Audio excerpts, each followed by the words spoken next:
Kamusta mga ka-Robby? Fast forward lang to kasi excited na akong makita yung Yamaha Motor Show 2025. Narating na natin ang main hall. At promise mga ka-Robby, ang ganda ng setup. Parang gallery ng sining pero puno ng makinarya. Ang lighting, chill at cinematic ang dating, kahit open ceiling. Swak sa vibe ng 2025.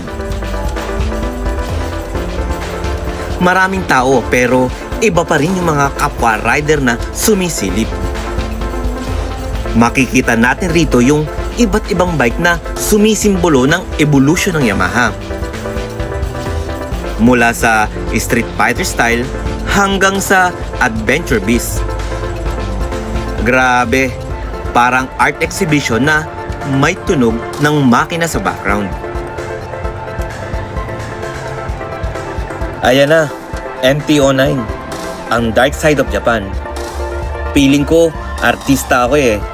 Nag-photoshoot sa harap ng studio lights. Siyempre, lumapag tayo sa upuan at ramdam agad yung torque readiness. Yun bang handang-handa ka sa twist ng throttle kahit nasa mall ka lang.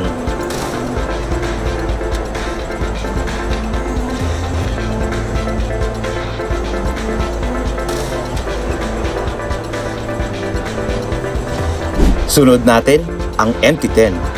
Mas brutal, mas seryoso. Nakipagkwentuhan tayo sa isa sa mga ahente at sobrang informative ng usapan namin.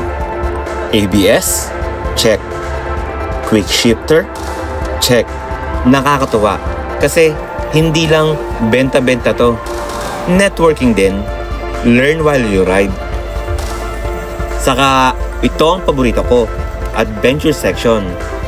Tenere 700, 900 at 1,200 na nakadisplay na parang Army of Explorer. And then syempre lumiko tayo sa XSR corner. Vintage meets modern. And finally, panoorin nyo tong search ng YFC R9. Sports touring beast na may pambihirang wind cutting fairing. Napaka-slick ng frame design. Feel mo, premium agad kahit wala pang engine on. So, yan na nga mga ka-Robby, ang highlights ng Yamaha Motor Show 2025. Kita-kits sa susunod na ride mga ka-Robby. Ride safe and remember, bawat kanto may kwento. Paalam!